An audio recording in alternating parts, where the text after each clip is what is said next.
Now to Sydney Airport, where thousands of forgotten treasures are up for grabs at the annual lost property auction, from laptops and jewellery to wedding dresses and even Batman Lego. More than 2,300 unclaimed items will go under the hammer online, with every dollar raised helping families in the local community. Here to take us through it is Sydney Airport Community and Partnerships Manager Liz Seater. Good to have you with us. So take us through the most unique auction items. Oh, look, we've got so many interesting things this year. You mentioned the wedding dress. We've also got ski boots, fishing rods, the Lego set, a Batman Lego set's actually already up to over $400 of bids on that one.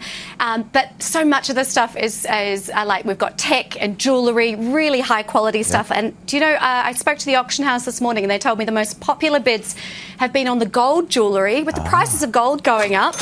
You know, it's a really hot ticket item, especially if you can buy it for, you know, second hand, and bids start at just $10 on the auction. It's all online. Anyone in Australia can bid. Just having a look, I'm in the market for a couple of hula hoops, an air fryer, a circular saw, rice cooker. Do you have those random items? We do, and in fact the circular saw and the power tools, we've already got 18 people bidding on those. There's a bit of a war of who's going to end up with the power tools, and the hula hoops too. I'm wondering if the parents made a call not to take that on the plane at the last minute.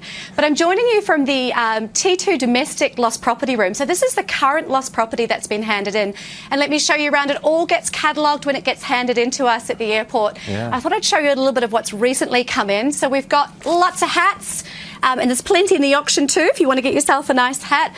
We've got a sleeping bag. I hope someone didn't go camping without this. My personal favourite, Chervo, is probably the earmuffs. What do we think of that? Yeah, good. And probably the most common item that gets left behind is clothes. But before we get to that, any of your Channel 7 cameramen forget a light at the airport recently? We've got one here. Yeah. Who can bid? How do you start bidding? Yeah, absolutely. So you can bid online, theodorebruce.com.au. The auction is open between now and next week. Highest bid wins, but the bids start at just $10. So there's so many bargains to be had. And with the cost of living crisis, you might be able to get yourself a cheap laptop. You might even get it for $10 if nobody else bids on it. And as you mentioned at the beginning, all the money is going to such a great cause. We're going to be sponsoring Bayside Council to give free swimming lessons to families in the local community who are currently missing out. We are surrounded by water here at Sydney Airport. So it's a really important cause. Good stuff. Thank you, Liz. Really appreciate it. If you're in the market for a wedding dress, jump online. Thank you. Here's Nat.